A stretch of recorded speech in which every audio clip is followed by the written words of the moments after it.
From this to this. Oh, hayan, Brigada Eskwela na naman. Grabe kapagod. Hello, alam nyo ba, may nabasa akong post ni Joanne yata yun na dapat daw mga teacher lang magbrigada kasi may sweldo kami. Hello! Akala nyo ba wala kami ginagawa? O itong video ko makikita nyo na may mga ginagawa kami mga guro. Nagpe-paint kami, naglilinis at marami pang iba. Hindi na kailangan iisa-isa ko pa dito sa video ko, no? Para malaman nyo kung ano mga ginagawa namin. At alam nyo ba, it takes a village to raise a child. O English yun ha, sana maintindihan mo yon. O gaya nito na sa video ko, lahat ng mga naka-asul. Alam nyo ba, mga volunteers yan.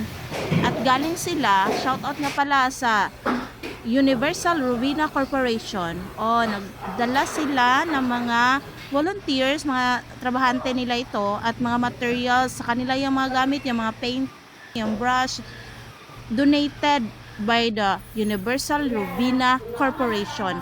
Yan, dito mong makikita na dapat sa isang komunidad magtutulungan para sa mga bata. O, tignan nyo ang classroom, ang ganda-ganda na, ready na for this coming school year 2026 to 2027. O kaya kayo mga bata, mag-aral kayong mabuti ha. Kaya bye-bye!